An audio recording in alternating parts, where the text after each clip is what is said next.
Okay, let's begin lecture 20, week 7 of Monte Carlo simulation. This is the fourth course in the series on Monte Carlo simulation. The course is NE402, Intermediate Nuclear Engineering, Diffusion and Transport of Radiation, and Monte Carlo simulation. This lecture is a continuation of lectures 17, 18, and 19. And it is on the simulation in multiplying and non-multiplying systems. Now, that's my name over here, cell number, personal email, and official email. And my website is www.nucleareng.com. Okay, so as I said, that one of the first things we do when we learn anything is to apply it on very simple things for which results are known. So in this lecture, I'm going to show you results from a program I myself had written many years earlier, and with, of course, help from the literature, I found a very good program, and I modified it a little bit. So first I wrote my own program, then I incorporated sections that I wrote it as different functions. So I'm going to show you some results here, and then I'm going to show you the same simulation using a better commercial production code.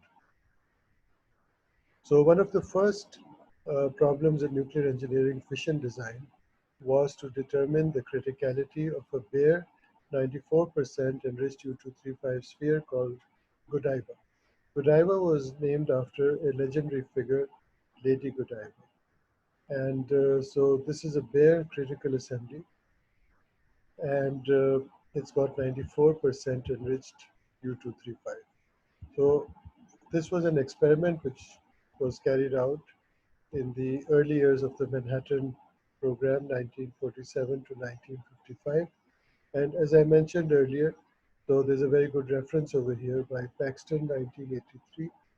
And the other assemblies were Topsy and Jezebel. And in one of the previous lectures, I showed you some numbers for these assemblies from a paper by DeVolpe and from a published report also. So let's see that this, how do we model this small experiment? So let's take a radius of 8.7410 centimeter sphere. The nuclide densities that you can calculate, you get N5 for the number of atoms of U-235 per barn per centimeter. So this is per 10 to the minus 4 in units over here. So this is N5, this is N8, and the total mass of this assembly is about 52 kg, out of which U-235 is 49.123, so it's 93.7% enriched. The nuclear data that is taken in this lecture is from NIST and from the Brookhaven National Labs, shown in figure 8.1. So Godiva does not have any light materials, so it would be fair to expect a hard or fast spectrum closer to higher MeV energies of fission neutrons. So as a simplification, it's not necessary to consider the whole range where resonances are prominent. Now these are gross simplifications. So for the energy range below the resonance regions, the total cross sections vary as 1 over E, which is a result we had got much earlier when we were looking at Fermi H, the slowing down equation. Collision density for, without absorption. Okay, so at higher energies, you can see, again, look at this from a qualitative point of view. So these are numbers which I think I generated in 2005 from the NFB7 evaluations, and the blue curve over here shows you the U-235 total microscopic cross-section, while the green curve shows you the NFB version 7. Both of them are version 7. This is the U-238 neutron total cross section. So yes, you do see a 1 over E behavior here, and you also see a good behavior over here, but these are the resonances which happen in this energy range. So qualitatively, you can understand that number one, you can see that U235 is much better than U238. If you look at the thermal cross section now, what is thermal cross section? This is 10 to the 6, which means, sorry, this is 10 to the 5. So this is 10 to the minus 5 MeV, which means that it is zero point 0.1 EV.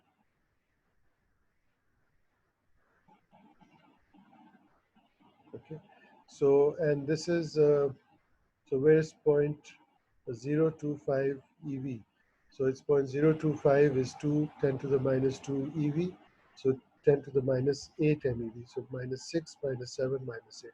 So if you draw a straight line up here, so at thermal energies, you get a very low cross section for U238, while you get a very good cross section for somewhere over here, a little bit less than 1,000 for U235.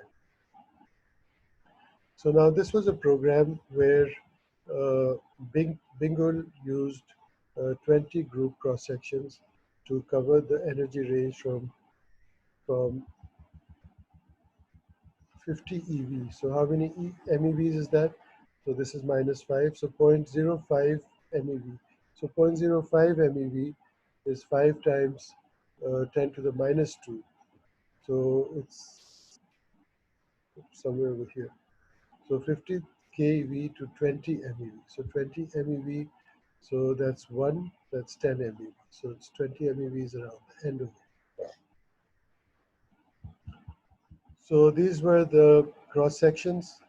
Uh, these were the 20 energy group boundaries. And in these, the cross sections that you see are plotted over here. So this is not on a log scale. So you can see something falling over here, then going up. So you can see that this is a very, very gross simplification of the real picture, which is this. Never mind, let's carry on. Let's use these cross sections for U235. So you can see the capture is very low. The fission cross section is the red one. And the elastic cross section, and so on. So these are,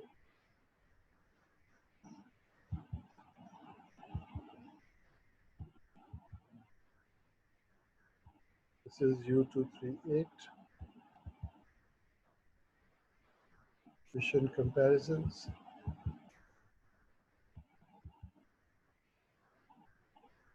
So the difference in cross sections of the two, this is the neutron sampled as a function of neutrons emerging from fission. So it's like 2.5, so a little bit less than 2.5, the maximum comes out over here. And so this is the Watt spectrum that I told you, that this is how we can sample neutrons. So the dependence is on constants A and B, and energy appears in the exponential term and in the sine hyperbolic terms. So this is the Watt spectrum. So you can see that it's over here at about 1 MeV, in the neighborhood of 1 MeV, that you get most of the neutrons coming out of fission. So this is a little program, and this is what the sampled Watt fission spectrum looks like for 100,000 neutrons. So you can see that I get about 5,000, sorry, about 5,500 in this, and then a smaller number over here. Okay. Now, this is the sampled fission spectrum on a log scale.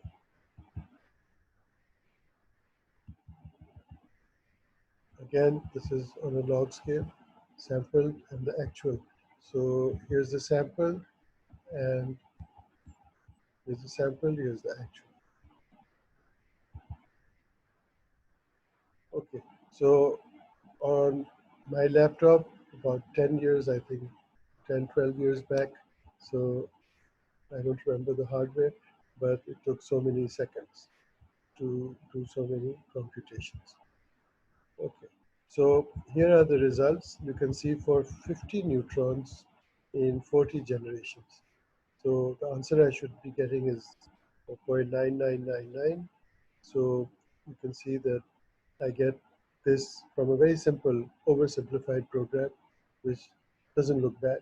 So as the number of generations approaches over here, so you can see there's always a fluctuation, and this is the error. So this is as a first exercise, you can see that for a very small number of particles, for a very small number of generations, you see that there's a lot of fluctuation. So this is very good for learning, that you see that what fluctuations look like for small. Now that's what you do in the early days when you're learning this method. You get to realize that as you take more and more generations, the behavior continues like that. So these are results which you need to consider in terms of convergence and stationarity. So as you increase the number of samples and the number of generations, so you can see that for 50 neutrons per generation, it's the green one, and for 100 neutrons per generation, it's the blue one, and for 300 neutrons per generation, it's the black one. So the trend that you see over here is, remember we talked of random processes, the Wiener process. So now you see that the K effective estimate that we get is random, it's fluctuating. Now if it's fluctuating, then you can represent it by something that, doesn't it look like something like a Brownian motion? So this is a typical result that you get from Monte Carlo simulation, that you never come to a point. You always fluctuate, but the fluctuations, the magnitude of the fluctuations become small, and you tend to a certain mean value. So this is how you can get the relative error from the J and J minus 1 simulations. You can see what happens when you gradually increase that. You see, it's a random process. So these are the kind of results you get. Now, this is what numbers you should get for plutonium. The Jezebel assembly, you should get K as 1. For plutonium, a sphere of 6.38493 with some gallium, and this is surrounded by a shell of outer radius, nickel, made of nickel. So these are the number densities that you can use in your program, and so you can do little programs to do little calculations. And these numbers I've taken from a report by Harman, Bush, Priesmeister, and Forster. And this is criticality calculations with MCNP, a primer, a very good report from Los Alamos, number 12827, issued in 1994. University of California report. So these numbers were taken from that report. Okay. So these are all publicly freely distributed unclassified material. Okay, now let's look at Monte Carlo simulation in a non-multiplying sphere. Now, I must say I learned a lot over here, and those transport lectures, if you go through them again. So I told you at that time that they're excellent benchmarks, and so it's a good practice to write your own small program.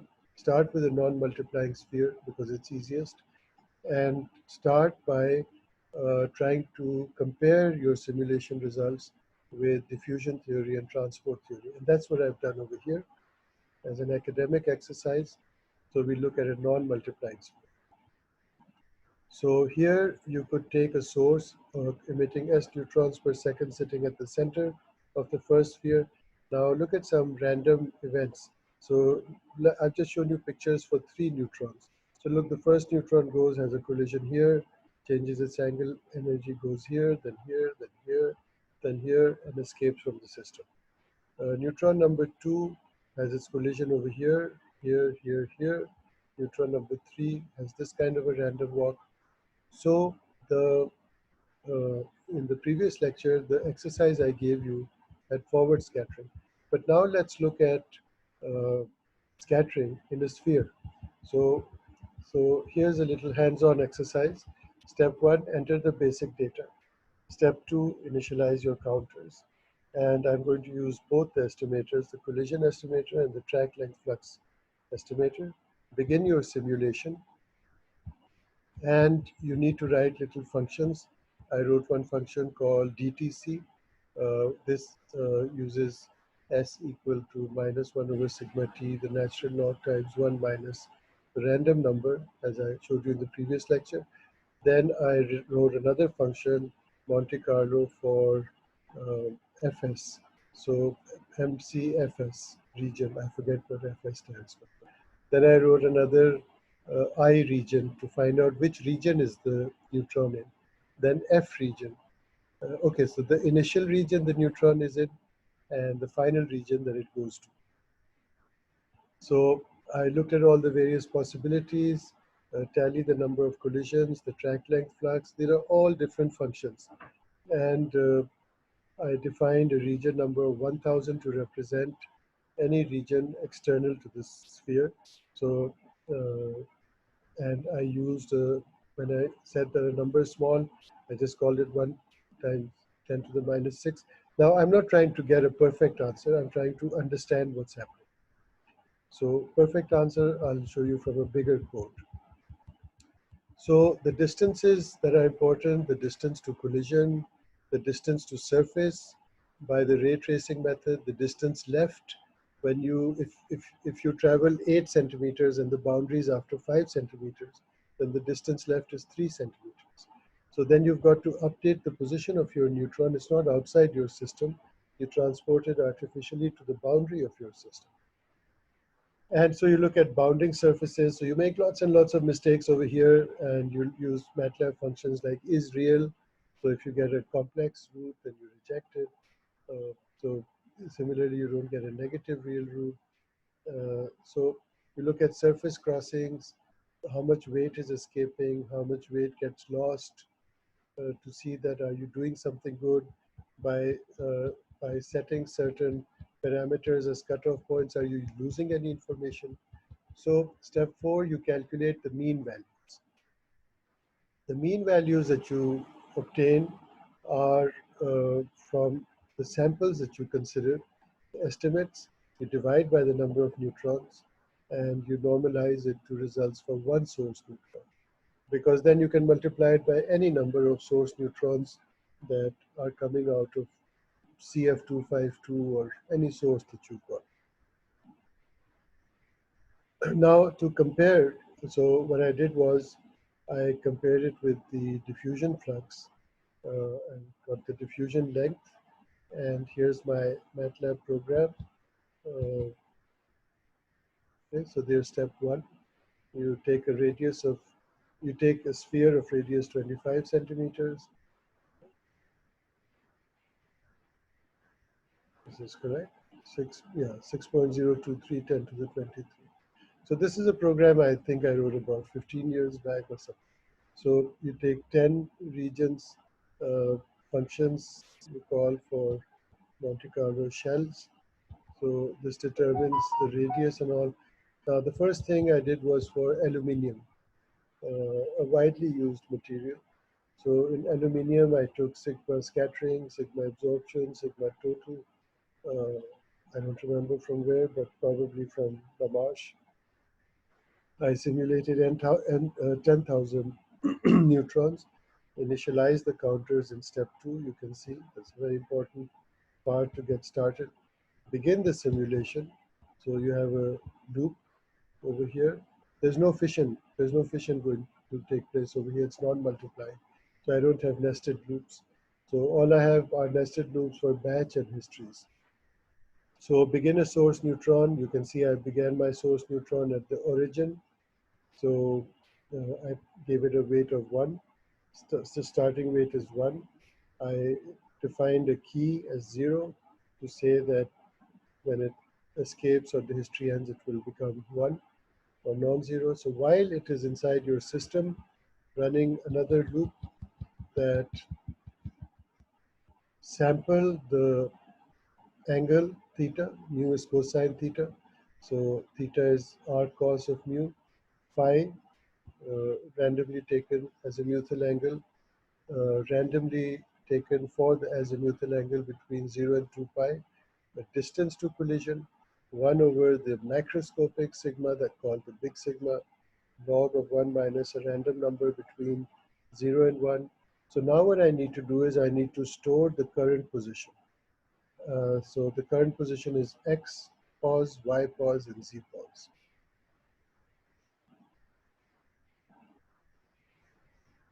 Okay. So which region is it initially? So call the function.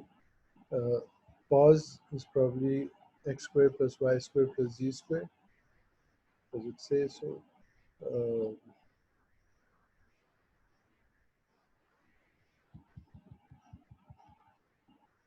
yeah, it was up here.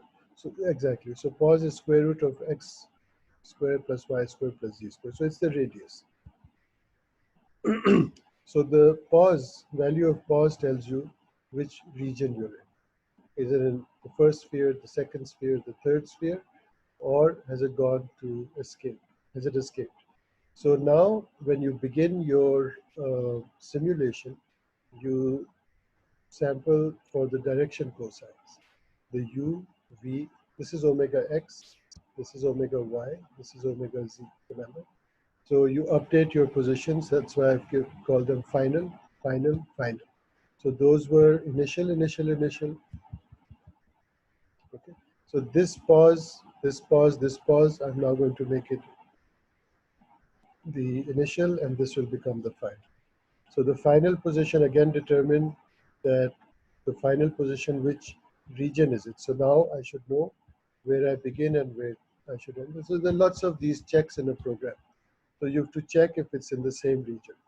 Now, then you have to consider various possibilities. If the final region is the initial region, then it's easiest.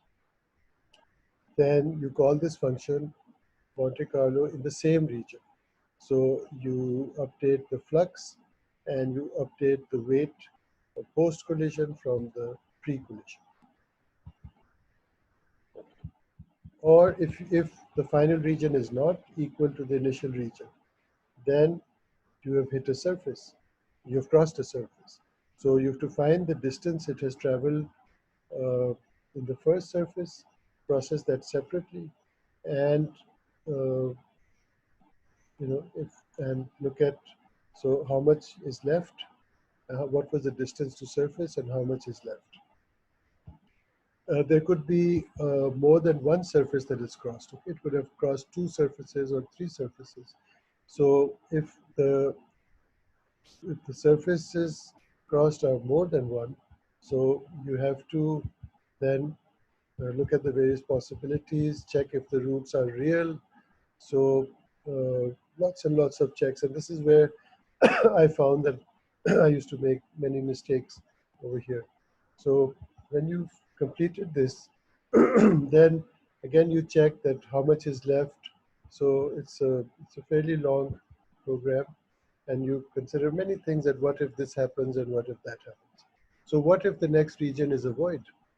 In a void, you know that a particle is just transported without any collision. A void is a vacuum. So you've got to handle a void differently. So I gave a number 1000, it's a big number. So if I make a mistake, I can trace back my mistake. So, and I put key equal to 1. So I put checks to make sure that I'm doing the right thing. And I use lots of if statements, but the main thing was that see, I'm using a track length estimator to tally the flux in a region. And looks like this is a one-speed problem because I don't have any energy over here. So I now get the final positions, x pause, y pause, z pause. I reduce the distance to collision by the amount distance to surface because it crossed a boundary over here.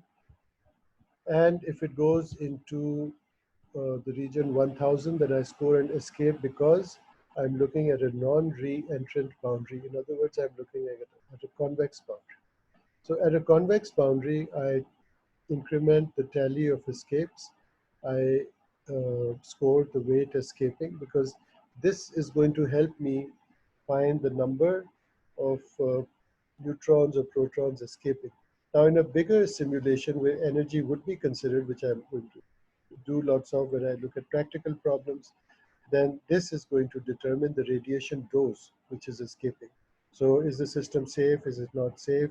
What kind of a shield is needed? So this is conceptually what is done over there, that you count the number escaping and the weight escaping, and you tally the total weight lost. Then you see if the numbers are very big or very small. You process them separately, and you end the loops over here. So then when you've done your simulation in step 4, then you just divide by n, and the collision estimator flux and the track length flux. I did both of them. And to compare, I compared with the exact flux from diffusion.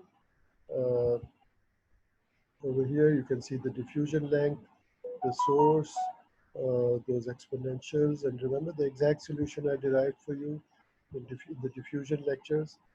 So then in step 6, I'm going to plot the track length flux versus exact. Okay, so let me show you the results.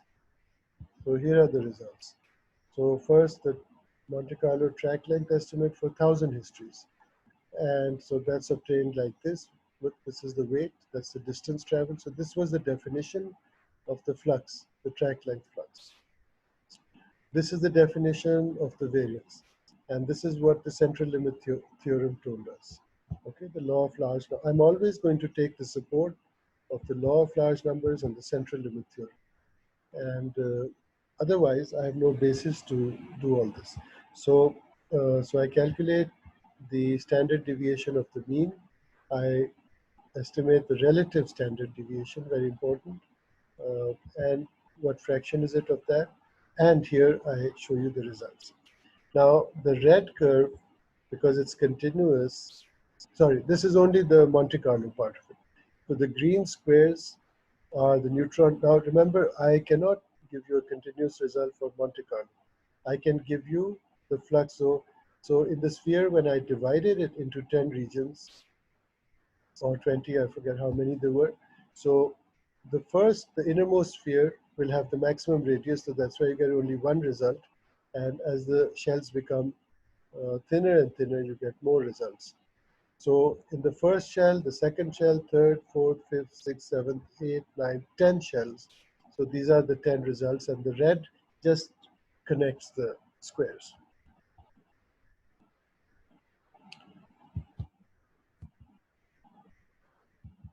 These are the numbers that I got. Sorry, these are the radii. You can see the first radius is very big. Then the radii get closer. So radius is 25 cm. The mass of this sphere is huge. So 176 kg. Sigma s. Radius of sphere is, okay, now that's an important thing. Radius of the sphere is 2.46 mean free path. So it's not an infinite sphere. So whenever you look at numbers, so it's a 25 centimeter sphere, but it's 2.5 mean free paths. So it's pretty finite. So here are the scattering probabilities. Look at these numbers carefully. So these are in the 10 regions, the average number of collisions, the track length, estimated flux, the average flux, the collision estimated flux, and the exact diffusion flux. So good comparison. How much weight is lost? What is the weight loss per source neutron? What is the leakage from the surface? About 55% of the neutrons have leaked out of the surface. So you see, we are getting somewhere. We are getting to something. And this is at the midpoint of the shell. These are the exact fluxes which you get from diffusion. So now let's see if I have a picture for you where I compare both of them. So this is how I computed the track length flux and the means of the squares. Remember, to get the variance, I would need that. When I did expectation values of x and x squared, then I got the standard deviation over here and the relative error. We divide the standard deviation by the flux. These are the mean values. Again, you have to look at them carefully. This is for a sample of 100. For 100, I get no error over here. The first are the best results. The standard error is not within 4 decimal places. So again, I'm not using exponentials here. I could have done that to show you e to the -7, e to the -8. But this is just, I think, that when you're getting introduced to Monte Carlo methods, then keep things in real numbers, in decimals, so that you get a feel for everything. So you see, the flux is going down, the flux is going down, the flux is going down. And the trend is the same. The numbers look better for a larger sample. So the law of large numbers, see that? So good. So 100, and these are how many zeros? 4. So this is 0.1, so this is 0.01. Beautiful. And this is this should have been point. So these are, yeah, they're not 6 zeros. But if I had taken 6 zeros over here, then this would have become, what would it have become? It would have become 0.001. So this would have become 0.001, so 5 times less than this. So yes, the central limit theorem is working, the law of large numbers is working, so I'm going in the right direction. So I leave you at the end of this lecture with some problems which you should do, and I think this is really good for you, that this is where you get to learn your Monte Carlo simulation. So these days there's a tendency of today's generation that get a code, press the button, and get the results. Now, that is the worst thing that can happen to anybody. And that's why in this lecture, I did not close my eyes and press a button. I took you through a program of, I don't know how many lines, but maybe 100 lines or something. So this is the old-fashioned way of learning. The old-fashioned way of learning, except that I've got a laptop and Zoom lectures and YouTube, which I never saw when I was a student. So this is the old-fashioned, hard-working way of getting numbers, and I would still recommend the old-fashioned way to you, because this is where you're going to really learn, and you've got to learn. So, so here's the problem which you should do. You can go back to these slides, copy this and paste it now. Maybe I haven't put the functions here, but do some hard work yourself and make your own mistakes. There's no, that's how when we're children, we learn to walk, we fall, then we learn how to run. So these are those little steps that you have to take. That in the fixed source problem, use the Matlab program to make runs for 10, yes, 10 neutrons, because you're going to get very bad results here. So I want you to see those results. Then increase that to 50, then 100, then 1,000, then billion. Plot your results on the same graph to compare with exact solutions. And describe in English what you observe on the quality of the results. So there's a model, there's a program, and there's a simple English description of the quality. Okay, so all those three are equally important. For the above, use a different material from aluminium with a lower C value. Now remember, I told you in the transport theory lecture that C is sigma S over sigma T for a non-multiplying medium. So look at a bad thing, which is an absorber called boron. So that will have a low C value, and see how your results come out. So does Monte Carlo simulation, does the sample size depend on the scattering power of the material? Would you take more for an absorber, more neutrons for an absorber, or would you take more for a scatterer? So these are things that you must qualitatively understand. Then plot the relative errors for the above.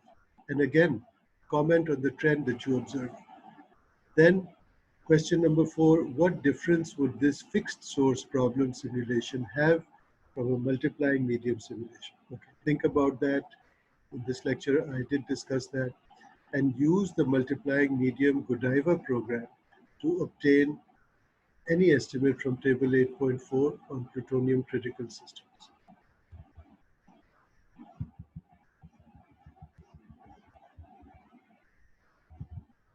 Okay, so that ends this lecture. So in these 4 lectures of Monte Carlo, let me summarize briefly. Uh, we saw what a small simulation looks like. We saw it for 2 cases. We saw it for multiplying assembly Godiva, which is a predominantly U235 bare sphere, 8.710 centimeters.